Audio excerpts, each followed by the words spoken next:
Here we go, episode 112 of the Hardline Sports Talk. I'm Michael Merlo. That's John Michael Masiri. JM, my voice is finally back from being at the New York Jets Philadelphia Eagles game on Sunday afternoon with you. It was a great time. It was a great day to watch the Jets beat down on those overrated Eagles. Yeah, it was. By the way, you switched up the cadence on the here we go, threw me off big time. Everything all right? You did like a here we go instead of like a here we go. Well, yeah. Is everything all right? Yeah, I'm fine. Okay. I'm all good. Feeling great, man. Great weekend. Just feeling so high. I'm so blessed to be a fan of America's team. You know, it's just it feels fantastic. And, you know, nice, comfortable bye week. Excited to just watch some red zone, kick back, and enjoy some football, knowing that we're coming out next week for an absolute stomp down at Jet Life against the New York mutants or midgets, not the Giants. I would wait to talk your crap there. We are going to start with the Jets, though. And I got to say, the Jets are technically, one would consider them America's team. Yeah. There's a common denominator in what the most highly rated games so far in the 2023 season have been. Yep. And that has had the New York Jets in them. And by the way, the New York Jets at home, too. The New York Jets have played these games at home. But let's just throw a little wrinkle in there. They have played, some of the biggest teams that you'd want to play. Yeah, 100%. But I think people want to see New York. People want to see, that New York market. You have the New York market as well. But people are tuning in for Patrick Mahomes and Josh Allen and Jalen Hurts. However, not for Sauce Gardner. There is definitely the Aaron Rodgers effect. Like, he's not playing, but the buzz that was generated around this team, people want to see now how the team performs post the injury and everything like that. So Rodgers definitely still has something to do with it. But, it's something to be said. It's not like they're a tough watch at all. They're a 3-3 team. Their losses, besides the Dallas one, have been very close games up until the end. They've hung in there with, some of the best teams and quarterbacks in the league and beat some of them. So can't say that I'm not happy with the way the season has gone, especially the last 2 weeks. Yeah, it's gone well considering everything that's happened. 100%. They beat some really good quarterbacks. Oh, sorry. You know what? We shouldn't give the Jets credit for one of those ratings, actually. It was Taylor Swift. Taylor Swift drove those ratings up. That was sarcasm. That was sarcasm. Unfortunately, it's somewhat true, though. It is. Yeah, they got a couple million boosts, but, I'm actually surprised. I got to look at the number. How was the 49er game, Cowboy game was really highly rated, too. But whatever, we are going to start Jets. And, you should be happy. You should be excited. This is like a dream scenario for, I think, the Jets and Jet fans because, you're looking at a situation here where you just beat one of the best teams in football. You're going on to a bye. This is like you mentioned, this is a nice 2 weeks, man. Yep. This is really, really nice. Yep. And that win against the Eagles, it really was season shifting because you're talking about 2-4 versus 3-3 going into the bye. Huge difference. And what did we say in the offseason, whether it was Rodgers or not Rodgers, this was the tough part of the Jets schedule. You needed to get through this part with your season still in hopes of, a playoff expectation. And I said it in the preseason prediction show. I said it when we were just breaking down the Jets in general, saying that this team needed to go 3-3 and I would be happy. With a healthy Aaron Rodgers, I would be happy if they went 3-3 going into that bye week. The fact that they did it with Zach Wilson is, something that should not be overlooked. It really is a great job by the Jets. And, I want to sit here and I want to call you out, and I want to call other people out that we're coming for Robert Saleh in the beginning of the year because guess what? Travis Kelce said it himself on the New Heights podcast, and he's damn right. Robert Saleh is one of the best coaches in the league at making defensive adjustments. He's great at making defensive game plans. Yeah, sure, he's not a bright offensive mind, but the way that this defense they look like they're about to give up 40 points in the first quarter, and then all of a sudden they hunker down and they shut you down. They have given up 1 touchdown in the second half all season. You want to talk about a recipe for success? It's hanging in games, and it's not letting teams pull away late in games, and that's what the Jets are doing. They've given up 1 touchdown. It was to, I can't remember off the top of my head right now, I believe it was Kansas City in the second half. They've done it once all year.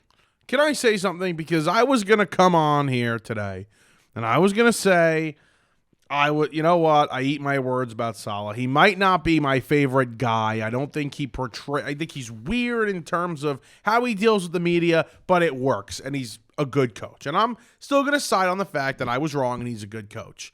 But he said a couple of things the past few days that really irked me. Like, really irked me. I'm going to see if you agree. And you're probably not going to agree with one of them, and I think you'll agree with the other. Okay? The thing he said about embarrassing the star quarterbacks that he's faced and the other quarterbacks, that's something I probably wouldn't have said.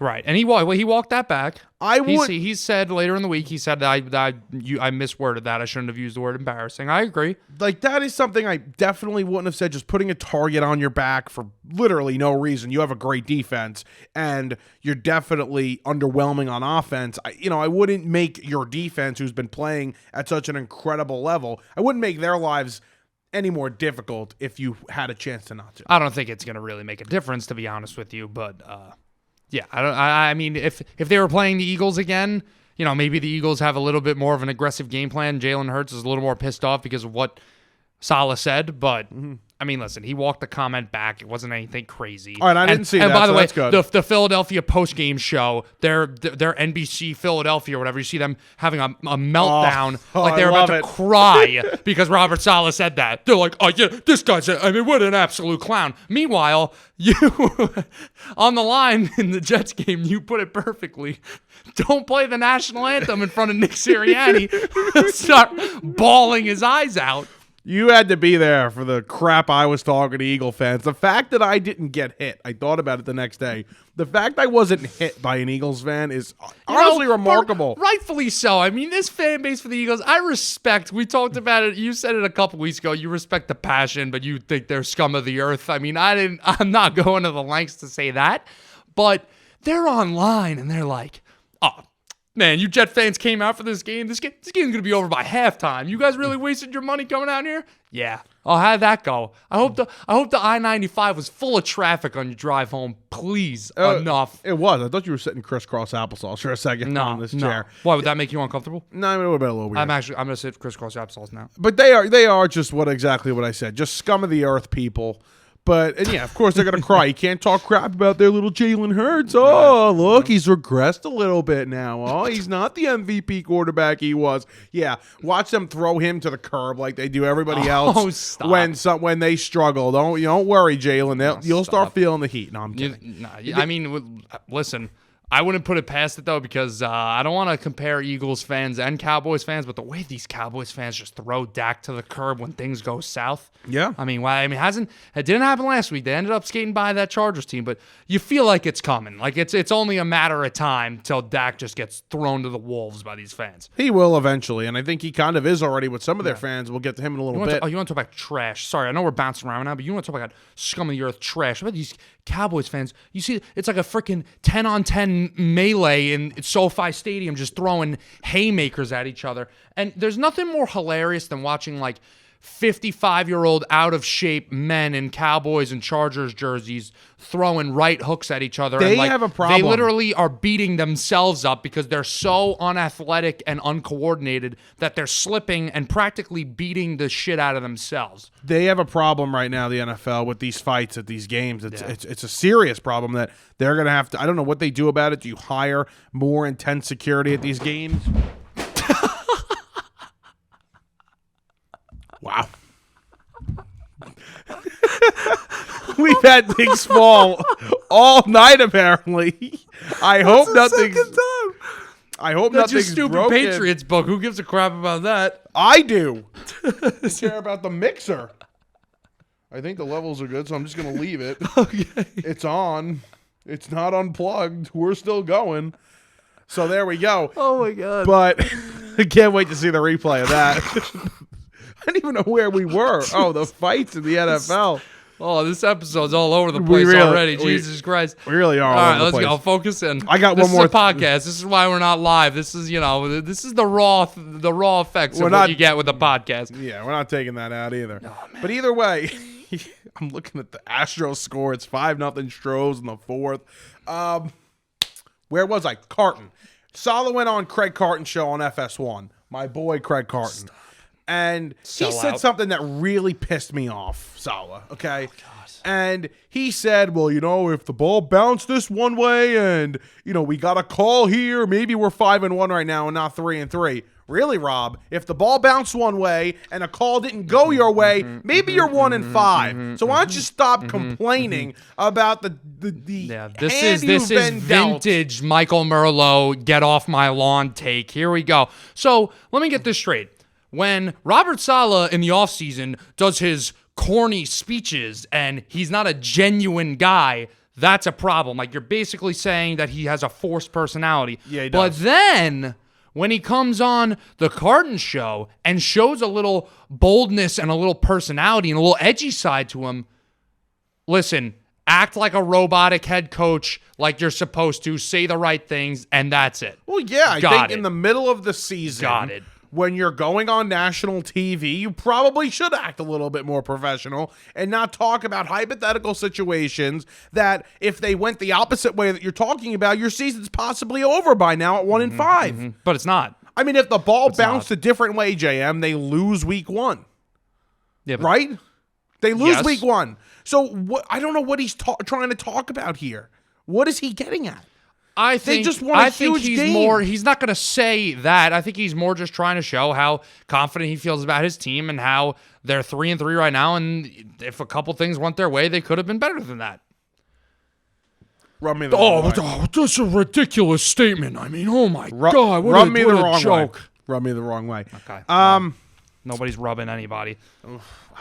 Anyway, a couple of things about the Jets. I mean, they got to be better offensively. I mean, they got to do something. I know they played a good Philadelphia defense, but Philadelphia turned the ball over 4 times. And 3, you want to not count the last turnover, 3 times at that point. Yep. The Jets haven't won a game when they haven't forced 3 turnovers or more. So they're going to the defense has been, that's how good the defense has been. But if they're not getting that level of production, and that's not, you can't expect that every week. They're the worst team on third down. They're 25% on third down. They're also awful. The biggest problem with the Jets right now is their red zone efficiency, or just their ability to end drives. They're not Nate Hackett's specialty. They're not very good right now at finishing these drives and scoring touchdowns. It's a lot of field goals, field goal, field goal. I mean, it's constant. You look at the game the other day. They had freaking 4 field goals and a touchdown at the end where the Eagles let them score. So that's the biggest problem with them. There's no doubt that if the Jets are going to be a playoff team,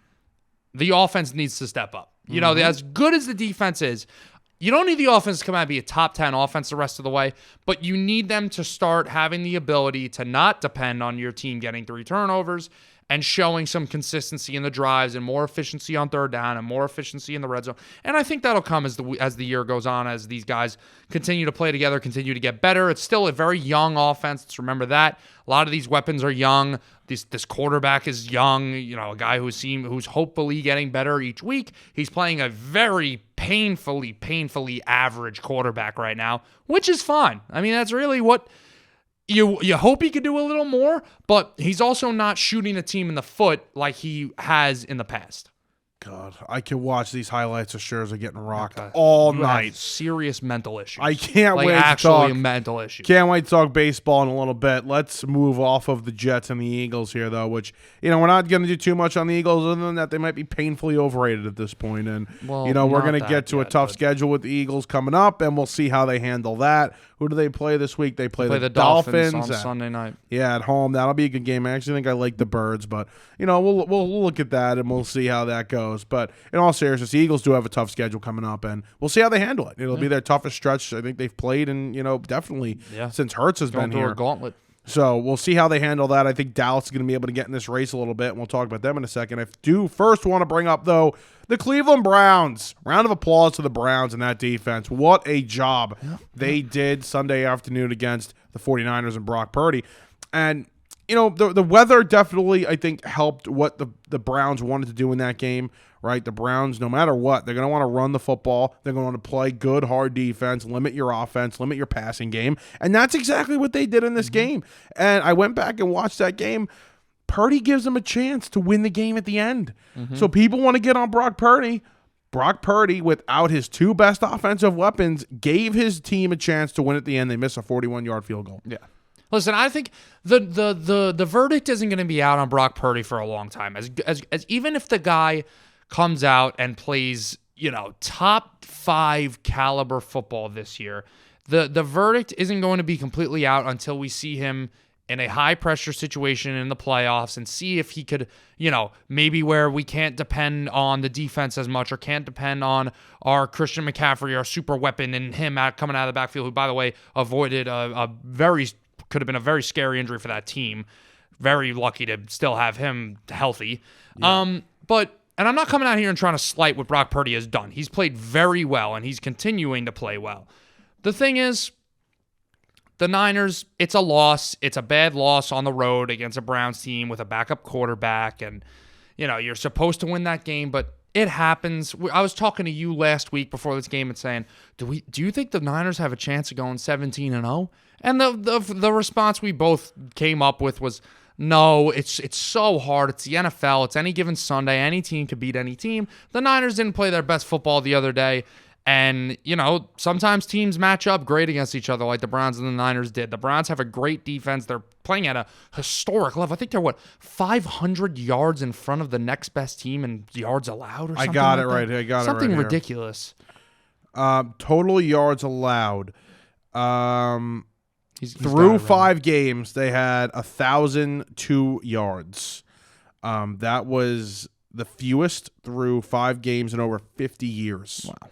That's 200.4 yards per game. Yeah, blows away the 2000 Ravens, who were coming in at 245 yards per game, and the next was the Broncos in 2015 and the 85 Bears. I mean, they are legitimately putting up 85 Bears type numbers. And I was listening to another podcast last week, and they were comparing this Browns defense to the 85 Bears, and I'm sitting there and I'm saying, what the hell is wrong with these guys? Are you kidding me? Yeah. I'm going to compare this defense? No, they were right. Some of these numbers, what? Yes, I'm sure the numbers match up, but through week 6. Yes, of course. You got to throw that in there, of course. But they're playing at an historic rate. I think this team is legit. I mean, legit. See, I don't understand the Jets take with, I'm not going to sit here and say that the Jets defense is as good as the Browns, because I still think it has the potential to match up well with them as the season goes on, but there's no doubt that the Browns defense has been playing better. They've been the best defense in the NFL, and it hasn't really been close. But the Browns have a lot of offensive problems like the Jets have. So I definitely wouldn't say a lot. They have a lot. I mean, their offensive line is significantly better than the Jets. They lost Nick Chubb, and they've been getting average to below average quarterback play. Their offensive line is significantly better than the Jets. And that right there just fixes every problem you could possibly have. The running game will be just fine with that offensive line. Deshaun Watson has not been playing, obviously, like the Deshaun Watson we know. He's also soft as Charmin. He is a little soft, but I think he's definitely still playing better than Zach Wilson at the moment. And I think he will continue to get better as long as he's healthy. I think he'll progress and continue to get better. The only thing the Jets may have the upper hand in is offensive weapons at wide receiver. Browns are scoring 19 points a game. Jets are scoring 18.8. Okay, well, P.J. Walker and DTR played 2 games. Still. I would take Zach Wilson over those 2 guys. P.J. Walker may be just as good as Deshaun Watson is right now. Deshaun Watson is not playing good at all. Well, no, he's not playing good. I'm not saying he's playing good. But there were a couple of games where he was starting to show some signs of playing well. He played really well in that Tennessee game.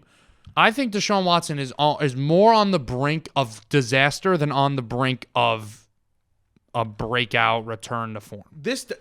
I would probably agree with that, but they don't need Deshaun Watson to return to form, in my opinion, to win this division. I think they're going to win it. I think the Browns are going to win this division. I think that Deshaun Watson is on eggshells, and I think that there literally is potential of him losing the starting job at some point this season if he continues to play the way that he was playing. See, I don't think he'll lose a starting job. If he does, that would be absolutely insane, and you can't cut him, you can't trade him. You can't do anything. All the money, you just got to sit it. So that would be the only reason why they wouldn't do it, is just because what are we going to do, have $50 million sitting on the bench? But if all things were equal, no doubt that he could be benched. No, I mean, listen, he's played 3 games. He's completing 63% of his passes. He's only got 678 yards, 4 touchdowns, 2 picks. His passer rating is only 87.8. I don't think he's in jeopardy of losing his job by any means, though. Like, I don't think those numbers. Kevin Stefanski's sitting there saying, "Oh, we got to consider a quarterback change." I don't think he's doing that. He's not losing them games. He's not turning the ball over. This is a division that is going to be down to the wire, and normally that would be very exciting. But, dude, like, I don't really want to see these AFC North teams duke it out. It's the same crap. Like, everybody's just mid at everything and, has these, like, scrappy games and these defenses. I mean, watch out for the Bengals. They seem like they're starting to find their stride a little bit, but it really seems like it's going to be one of these classic AFC North bloodbaths, and it's just going to be, okay, Kenny Pickett, Deshaun Watson decide, who's going to be less ass. That's what this division is. That's how it's been.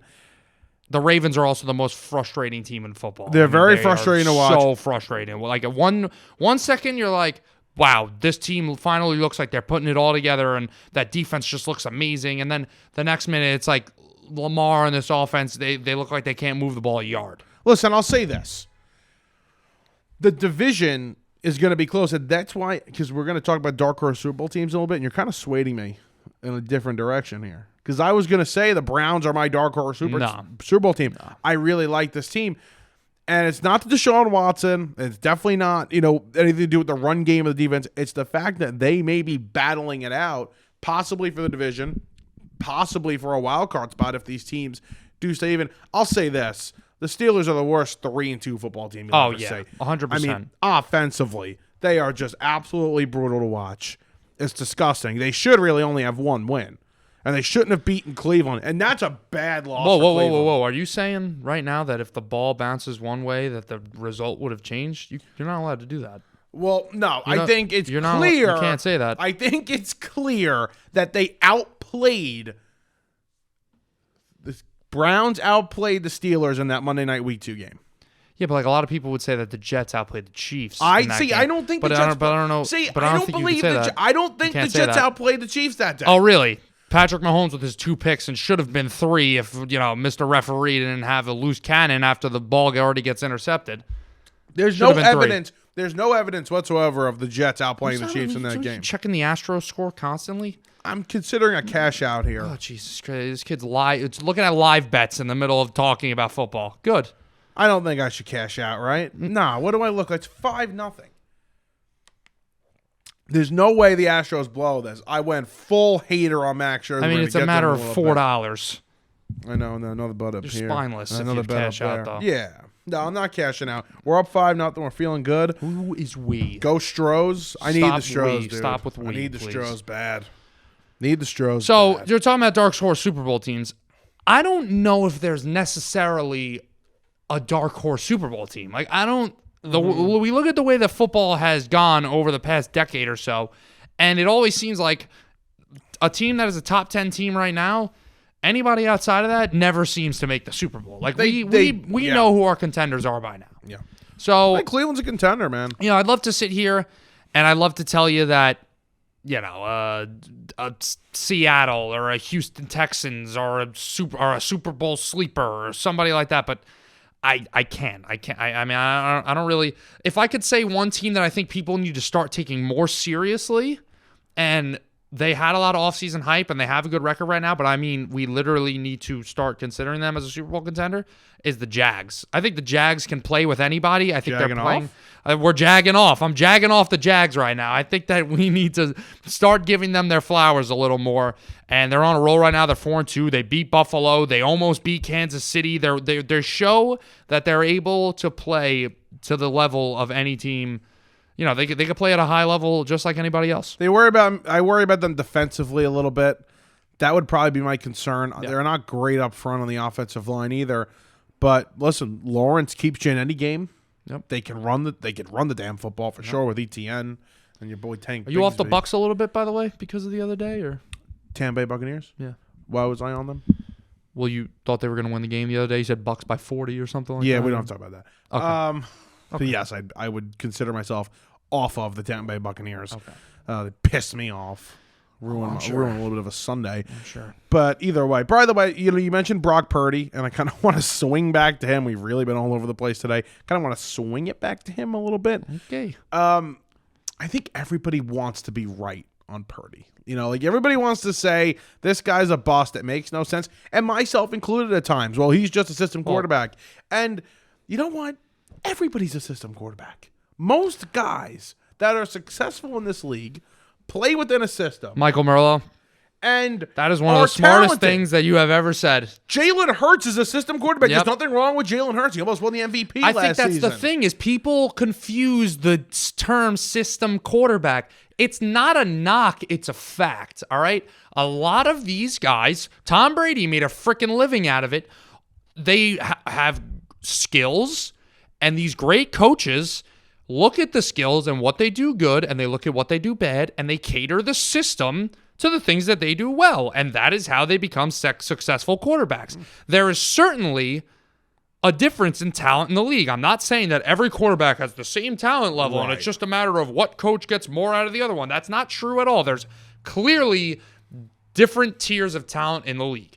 But if you put Patrick Mahomes in a system that is similar to that of the Baltimore Ravens, where you're running the ball heavy and you're doing, boot slides and stuff like that, he's not going to be as successful as he is. If you put Brock Purdy in a Patrick Mahomes system and let him start throwing on the run and slinging it out and doing all these crazy plays, he's not going to be as successful. So you make a good point.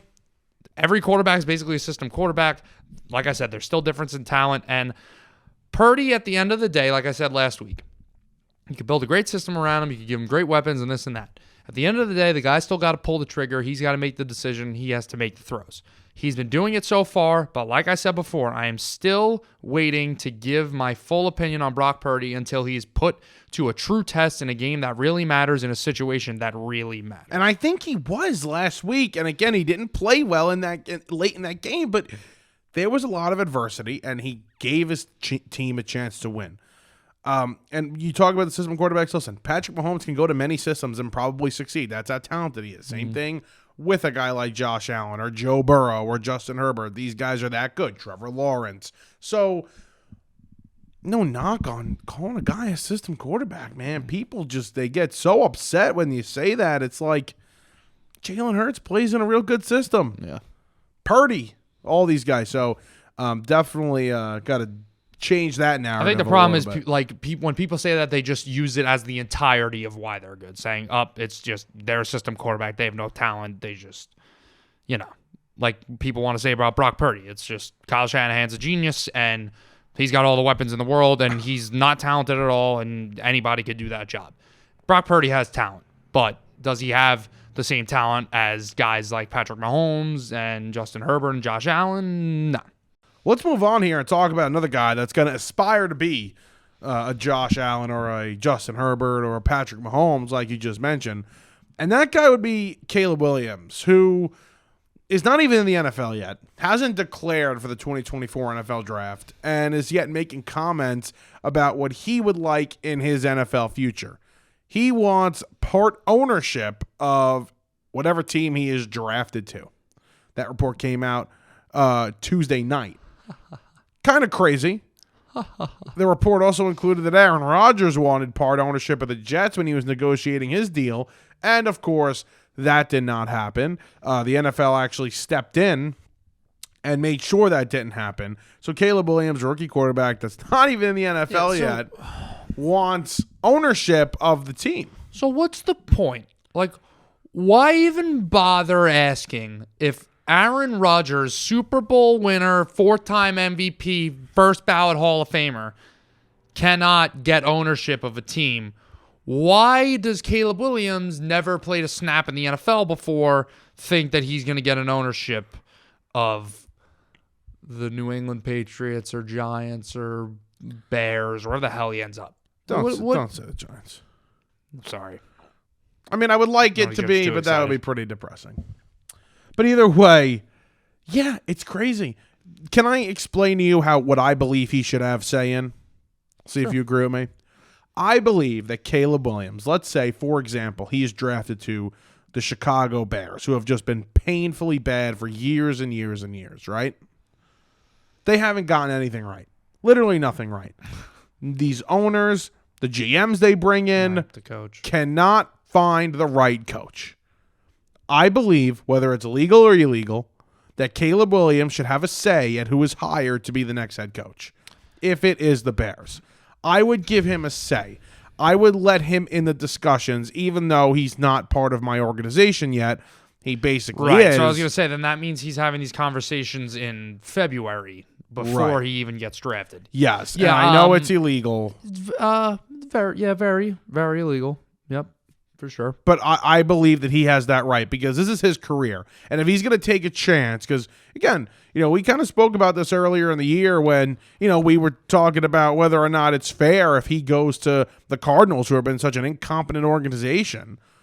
It's his career, and a lot of this is determined by coaching and the organization that you go to. So okay. I believe that he should have a say at who's going to be the first coach of his career that could end up either ruining it or putting him on an even better trajectory that we already believe he's going to be on. Okay, or, now hear me out, none of this happens, and he just gets drafted number 1 overall and gets the most guaranteed money in the draft and instantly becomes the biggest story coming into the 2020, or one of the biggest stories into the 2024 season. It's not about that, JM. It's not about all that. And yeah. I mean, what do we want to give these guys? I mean, seriously, I'm so tired. Sure, Caleb Williams, you're having a wonderful college career, and you are certainly a crazy talented player, one of the best quarterback prospects we have seen in decades. I mean, he is up there with the likes of Lawrence and Andrew Luck and Peyton Manning and Elway and all those guys. But at the end of the day, the guy has not played a single snap in the NFL. No other quarterback who has ever gotten drafted has had a say in who the head coach is going to be. Yes, there are many quarterbacks who have failed because their head coaches sucked. They came into crappy situations. They didn't have a good roster. They went into a dysfunctional organization. All these things are possible. The one thing I would say, if you really want, as Caleb Williams, if you're not comfortable with going to some of these teams, don't go into the draft or tell a team, listen, I'm going to pull an Eli Manning. I'm not playing for you if you draft me. That's worse. That's it. See, to me, that's worse. So you want a guy who has never played a snap in the NFL to have a say in who his head coach is going to be. Yeah, I would. If I am a GM, I am telling Caleb Williams, and if I'm an owner, I'm saying, I am giving you this blessed opportunity to be the number 1 pick in the NFL draft. You should be thankful enough for that. You really want me to ask you to chip into what my job is to decide the coach? He's been terrible at his job. These guys have been terrible at their job for years. So then you know what? Then tell Caleb Williams, if you're the owner and you're the GM and you can't decide what head coach is the best guy to bring into the building and the best guy that can, like we said before, system quarterbacks, to develop a system around this guy to bring out the best of his abilities. If you can't do that as a GM or an owner, then just quit your job and sell a freaking team. I mean, it's just ridiculous. You're really going to have a guy who's never played before decide who his head coach is going to be? What else do you want him to do? You want to give him a street outside the stadium? You want to give him a piece of the city? You want to put him on the council of the freaking you want to put him on you want to make him mayor of Chicago? What else you want? Well, when these people have been so bad at their jobs for years and years and years, they're going to waste another high pick on Justin Fields. Now he's going to be a bust because they can't hire the right coach. That's a problem. So if Caleb Williams wants some say in who the next head coach is going to be, I would take any suggestion I could possibly get, considering I can't do my job correctly. I think that some of these guys shouldn't have jobs in the first place. This should be a desirable enough job as the Chicago Bears or the Arizona Cardinals or whoever we're using in this example to have that number 1 pick. This should be a desirable enough job to say, hey, we're looking for a head coach. We got the number 1 pick. We're about to get Caleb Williams, this absolute godsend of an NFL prospect. Here you go. Become our head coach. That should be a pretty easy sell to even get coaches like Brian Daboll and other guys that we're talking about possibly jumping ship from their current job to go to other more desirable situations. That should be enough. It shouldn't be, okay, let's have 22-year-old Caleb Williams, who I'm going to keep freaking saying has never played a snap in the NFL. Hey, who do you want your head coach to be? And who's to say that he knows what the hell his head coach should even be? All he knows is Lincoln Riley. That's a pretty damn good coach. Sure, if you want to hire Lincoln Riley, go right ahead. Offer Lincoln Riley $30 billion. Go ahead. But besides that, who the hell is Caleb Williams to even know what kind of head coach he should have? By the way, I don't think that would be enough. I want a head coach who's going to let me throw the ball 50 times a game and do whatever the hell I want. Okay, see how that works out. These quarterbacks are smart enough to know what's going to work and what's not going to work in terms of a coach, and what best offense that is going to work, what system's going to work for him as a NFL quarterback. Think about being in that building. Think about being in that building, being an assistant coach, being a player who's been around for a while, and knowing that your rookie quarterback had a major say in who your head coach is now. If it works, nobody's going to give a rat's ass. Who picked all the you coach? Want to talk about is locker room and, keeping control of the locker room and coaches, and we talk about culture in the NFL and all this good stuff. You really think that's not going to be effective if you get Caleb Williams to decide who his head coach is? If the coach is already making decisions for an entire NFL organization. If the coach works, then yes. But the people it's stupid. But if the people that are picking these coaches are not doing a good job, which a team like the Bears have not done in how many years, yeah, I think we should go for outside suggestions here. He should have a say. And it's not enough to be the first overall pick. Caleb Williams would, I think, sign up to go to a better organization taken at pick 8 than pick 1 and go to a crap organization like the Bears and go to a good coach and a good system and better weather at number 8, whatever it is. It's not possible. Right. Because it is. You want to tell me he can stop, guess what? not be 1. Someone to trade up. Someone to trade with them. Just like, what do you want them to happen? Okay, guys, we're not going to draft Caleb Williams. Nobody draft Caleb Williams. Let him fall to 8. So whoever could draft him. And by the way, I'm not saying he picks the coach. I'm saying he has a say in the process, which again is completely illegal and irrational to even think. But I'm just saying have a say in who he believes the coach should be. What kind of coach he would want to coach him. I think he has no right to have any sort of say whatsoever. I think he does. It's his career. He's blessing you to go to your crap franchise. Listen to yourself. He is. He's listen that good to of yourself a right now. He's that good of a prospect. Yeah, nice game the other day, Caleb. Yeah, well, he'll be just fine. Nice. It's not his fault. His team doesn't have a defense. Lincoln Riley doesn't know how to freaking shout out to defense. The reason why he threw 3 picks the other day. Shout out to the people I've met from Oklahoma who followed the podcast on TikTok. Lincoln Riley doesn't know how to recruit defense. Okay. Anyway, let's move over to baseball here. We'll be real. I think we can be brief here because I want to talk a lot of Phils because I'm going to go in on the Phils big time here, and it's not going to be good. Even though do you know what they're doing right now? Yeah, no, it's not real. I shouldn't say it's not going to be good. I'm going to push back on a couple of things that I've seen the past couple of days with the Phils. But obviously, it's still good, and they're 2-0 up on the Diamondbacks. So young and frisky listen and to this fun. Met fan talk right now. It's so pathetic. So fun and frisky. The God. Diamondbacks go get killed by the Phillies. Yeah, this is good for baseball. Mm-hmm. Great. Yep. Anyway, Rangers down 5-2. Scherzer. Good job tonight, Scherzer. Round of applause, Max Scherzer. Another big spot. Failing again. What is new, Max Scherzer? Okay. True choke artist. Can we let's restart the baseball segment. Let's pretend none of this happened. And I want you to come at the perspective of a baseball fan or a baseball analyst and not emotional Met fan crybaby Michael. Okay? Just okay. Can't do that. Max Scherzer, I hope you rot. Okay. All right. Here we go. Let's start baseball quick. The Rangers, are off to an historic start. I mean, what's the longest winning streak for a team in the postseason? I don't know. What do you think? I'm a freaking statistician? I don't know, but the Rangers are on what? 2 + 3 + 2. That's 7. 2 + 3 + 2 is 7. They're on a 7-game winning streak here. Had to double check. Yeah. They're on a 7-game winning streak to start the postseason. They're in the bottom of the 6th right now in Game 3 in Arlington. They're down 5-2. Again, thanks to Max Scherzer. Yeah. Ooh, worried about that cash out now? No, I'm fine. I got an exact score 5-2 Astros, so we'll see. Hopefully that holds there. But, yeah, the Stros up decently in Game 3. Yeah. Feeling good about those Stros. Yeah. Yordan Alvarez is, what the hell is that guy on? I really don't. Oh, you're now accusing him of steroids? No. I'm saying I'm complimenting him.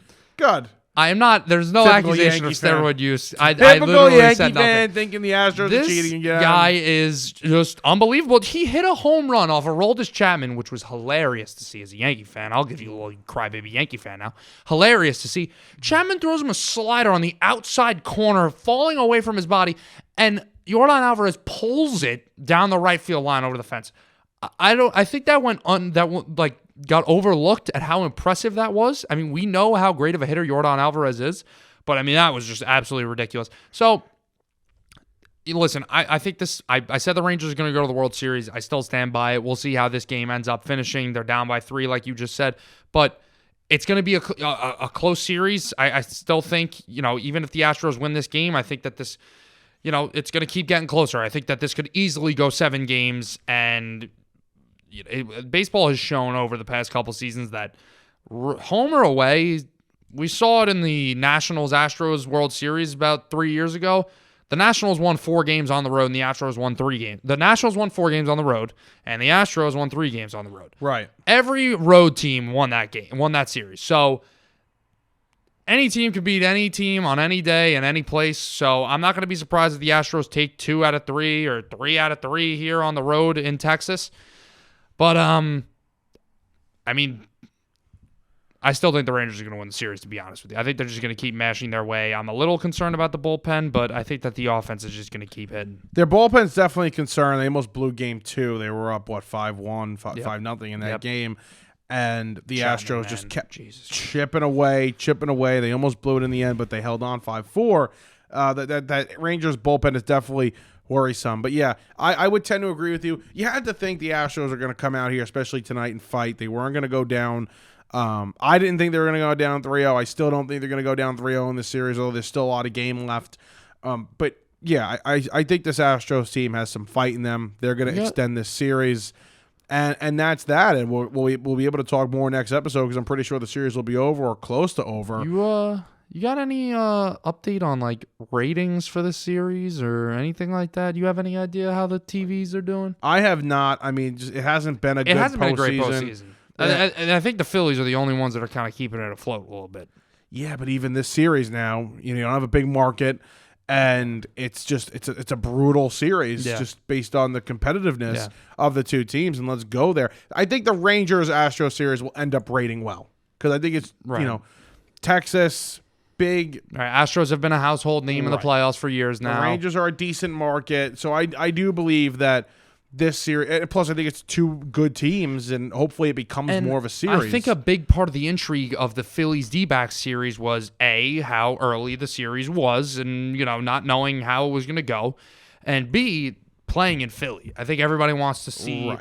Is Bryce Harper going to hit a home run? Is the place going to lose its freaking mind? Now, going to Chase Field in Arizona, that isn't well known as being a hostile environment, considering that their team hasn't really been in situations where it needs to be in the past 10 or 20 years. I think that you're going to see the Rays take a bit of a hit. And by the way, tomorrow, it's a 5 o'clock game Eastern time for Diamondbacks Phillies. So it's a 2 o'clock start over there on the West Coast. Really, please. The get-in price is now like under $20, especially with them down 2-0. I'm going on SeatGeek right now. So it really is it's unfortunate what's going on there. But either way, it's a joke. I mean, this is, it's a fun story, sure. We like to see upsets until we get to the point where we want to see competitive baseball and we want to see the best of the best go at it. Oh, my God. And you have $22. Yeah, and you have a team like this. Who wants to catch a flight? No, seriously. It's it pisses me off that people were saying, oh, this is great. No, this is good. Oh, yeah, let's see the little guy. Yeah, so they get freaking stomped by the Phillies. The Phillies go on a freaking run here now, and they go to the World Series. Got to sweep this team. Can you name an easier path to the goddamn World Series other than having to meet the Braves? Can you name an easier path other than having to play the best team in the whole league? Who had 3 guys hit 40 home runs? Easy. Have the MVP of the league. They're freaking hitting the 880 OPSs every inning. Like, nah. Jim. Easy pass. JM, half of you are ridiculous. ridiculous, pathetic Met fan trash is what you are. Half of their games. Let me finish. God. Half of their games have been against teams that had no business being in the postseason. No business being here. They played the Atlanta Braves. Right, and the Braves have turned out to be massive choke artists, that don't hit in the postseason, and Spencer Strider's a little weasel. Right, no credit to the Phillies pitching, no credit to the way the Phillies hit in that series. Let's give the Phillies nothing. Let's give the Phillies some credit. They're on historic pace. So even though they've played two of the worst teams to ever make the playoffs in half of their games... You know who's actually been more choke artists is the Los Angeles Dodgers, who, by the way, have been choke artists for years, and their only championship is when nobody was sitting in the freaking stands in the COVID season. Are we talking about the Dodgers? No, but you know who played the Dodgers? The Arizona Diamondbacks. So you want to come out here and you want to start crying your way about, the Phillies have such an easy path, which is just an objectively false statement, by the way. Easy path. Two of the worst postseason teams we've seen in a very long time that made the playoffs. Atlanta Braves. For 4 games. NLDS. For 4 games. Right. Well, half of the games. It'll be less than half after they win this game. It could have been 5 games, but the Phillies played so well that it was only 4 games. I don't know if you're familiar with the playoff format. Right. But if you win 3 games, it's a best of 5. So it doesn't mean it has to be 5 games. It means you just the first person to win 3 automatically advances. That's how it works. And they won 3 out of 4. Which is more impressive because it only took them 4. They didn't even have to go the full 5 games. Because the Braves are choke artists. Right, the Braves who won the World Series that your team hasn't done in 30 years. We're not talking about this is clearly coming from a rooted Mets fan, sour soul. This is coming from this is that objective baseball analysis. You want me to be objective. The Phillies are impressive, okay? The Phillies have a really good baseball team, okay? But... they've played 2 of the worst teams we've seen make the playoffs since the format has been changed, since 2022. Right. Okay? Half of their games and more than half of their games. Let me ask you something. Houston Astros. Easy, hard path? They just beat them. They just beat the Minnesota Twins, who didn't have a home playoff game filmed on an iPhone in their freaking franchise's history. Last time they won a home playoff game, everybody had flip phones. That's a tough series for them, and now they're playing the Texas Rangers. Hard path for them. The Twins won a playoff series. They had good pitching. They had the makeup of being a pretty good team. I would take the Twins over the Diamondbacks and the Marlins any day of the week. They are more talented and won their division and won more games. Objectively skipping the Braves. Just you continue to skip. Just gloss over the Atlanta Braves. We're taking out the Atlanta Braves here for a second. Of course, that's an impressive series win. But more than half of the teams, JM, more than half of the games they will play in the National League playoffs are just bad baseball teams. But listen, like we said, what do we always say about baseball? You got to get hot at the right time. And they're hot. And teams are getting hot at the right time. The Diamondbacks got hot at the right time. They ended up beating the Los Angeles Dodgers, their division rival, a team that easily ran away with the division, a team that has like triple their payroll and just objectively more talent on paper. They beat them. They got hot at the right time. The Phillies are hot at the right time. They're beating the Diamondbacks. So I don't want to hear all this BS about what an easy path it is. It's baseball. We say it constantly. We said it last episode. You never know who's going to beat each other. You never know who's going to be hot at the right time. So I don't want to hear it about the Diamondbacks. I really don't. If anything, we should be praising the Phillies for beating the Braves and for killing this Diamondbacks team and having this amazing home field advantage, these clutch players and Nick Castellanos and Kyle Schwarber and Bryce Harper and Trey Turner who are stepping up and playing insane baseball, hitting 15 home runs in 4 games as a team is just ridiculous. Listen, and you're jealous. It wouldn't have mattered either way, especially with the way these guys are playing.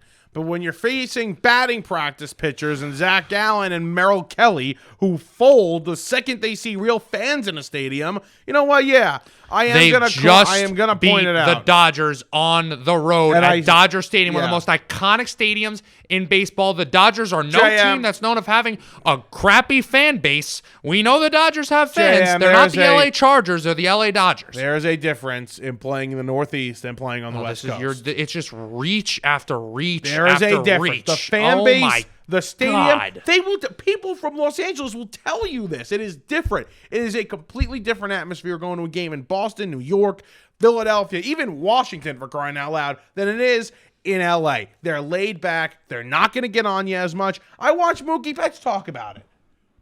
They're not going to get on you as much. Completely different atmosphere. That's ridiculous. X on your X, right.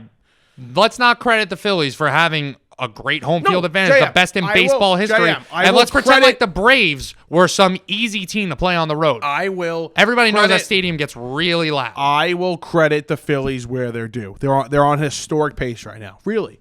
And to just completely contradict what I said, they're breaking records. Yeah. So they're playing these bad teams, but they're breaking records. They're not bad teams. But let's not talk about them as one of the more impressive runs we've seen when they've played one good team for 4 games. Who's saying it's one of the more impressive runs we've seen? I've seen it on Twitter. And by the way, they did it last year. They went to the World Series last year, and they beat the Braves last year. And they played really beat the Padres. Teams. They played really good teams last year. Who crapped on your New York Mets last year, the San Diego Padres. They did next. Please get out of my way, Padres. They played really good teams last year and went to the World Series, and they're going to the World Series again. Yeah, well, again, when you have a I hope they win it. I hope they win it, and you drown in your own freaking tears. You pathetic Met fan. When you have a cakewalk in the National League Championship Series and basically 2 weeks of a bye before you have to play the American League champion, yeah, you know what? It is pretty easy.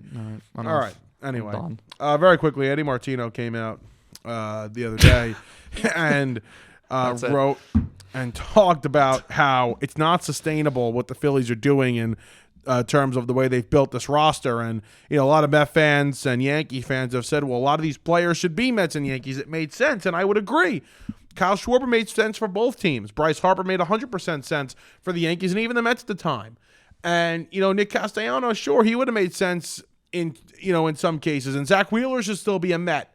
But to build the team the way they've constructed the team is probably not good for long-term success. Now, of course, if they win a World Series, nobody gives a rat's ass what happens. But if they don't win a World Series, it is this roster, a lot of unathletic, bad defenders playing out of position, and a few of them with really big contracts. So it's really not the way you want to build a team. Dave Dombrowski, the guy who constructed this roster, is known for this. They don't really have a great farm system. It's not the way you want to build a team in terms of long-term sustainability of being able to win. Yeah, do the Phillies have the greatest long-term outlook right now? I would say no. But, how many teams that are competing for a World Series really do? We know that Astros, they're at Rangers, Diamondbacks have a good future. Okay. Oh, the joke Diamondbacks. Braves, Can I finish my point? The Braves. You freaking insufferable. You're just insufferable tonight. The Dodgers. Holy crap. Let me finish my point. There are teams, like you are listing, that have nice futures, but not all of them have these 5 to 7 year championship windows and can just keep pumping out talent. The Phillies could, by the way, they have Trey Turner locked up for 10 years. They have Bryce Harper locked up for, I don't know, what is his 4th year, 5th year in that deal? He's there for at least 8 or 9 more years. So they have cornerstone pieces that are going to be there for a while. So, yeah, maybe right now their farm system doesn't look the best. And they have some aging guys and some guys that aren't the most athletic players ever, like Nick Castellanos and Kyle Schwarber, and not known for their defense. But guess what? Who's to say that the Phillies don't do a little retool, when they start to go a little downhill and they don't just get right back into contending? I understand Martino's point, though. When you're constructing these teams, like the Mets and the Yankees are going to be constructing their teams, you're not just going to go out and sign a bunch of people. And by the way, the Rangers, one thing to be said about the Rangers is I'm happy you're about to say this. They have a good farm system. Yes, they had a good farm system. They just traded away, Angel Acuna to the Mets. He wasn't going to be a contributor for them this year, obviously. But they have brought up guys like Nathaniel Lowe and Josh Young and Evan Carter, and even guys like Adolis Garcia, who came from the Cardinals organization but had very little experience as a big leaguer, turns into a great player for them. So they have grown their own talent. Jonah Heim, another big one, and they have complemented it with great free agent signings, great trades. Yeah. The Phillies, one thing to be said about the way the Phillies have built this team. They're bought. They're bought. Again, let me finish my point. They're bought, but the Phillies have guys that are outperforming their contracts, and that's why they've gotten this success. For now. You have seen yes, for now. It's okay. We're not going to knock them for being in the World Series again probably the second year in a row. You have teams that, like the San Diego Padres, like they did this year and like they did 5 years ago or 7 years ago, whatever the hell it was, when they got Justin Upton and Craig Kimbrell and all these guys, and we're like, oh, we're competing for a World Series this year. These free agent signings don't always work out. Look what the Yankees just did with Carlos Rodon. That looks like it's going to be a freaking shit show. Mm-hmm. Look what the Angels did with Josh Hamilton, with Albert Pujols, with Anthony Rendon. It doesn't always work out to sign all these free agents. The Phillies have hit on their free agent signings. Give credit to them. These guys that they've brought in have been performing either at the level or above the level that their contract says they should be playing at. Yeah. For now, they're doing that. For now, yes. But if they don't win a World Series and those guys start to decline in a year, we're going to be talking about some bad things going on in Philadelphia, which would be a good thing for us. I mean, you contradict again. Championship or bust. Michael Merlo wants to get rid of that stigma, but if the Phillies don't do it, dumpster fire. Yeah. Thank you yet again for contradicting yourself. It's not contradicting myself. If they don't win the World Series with this roster and those guys start to flame out, it's a problem. They need to win a World Series for this to work out. It's simple. Anyway, I think we're running out of time here. Yeah. Episode 112 in the books. A fun one. A loud one. NBA back soon. Baseball will be heating up. I think we'll be done with the championship series. And, of course, the NFL. Yep. Week 7. No, week 8. 7. No, week 7. 7. Very excited for that. Look out for the gambling show this weekend. Talk to you guys soon.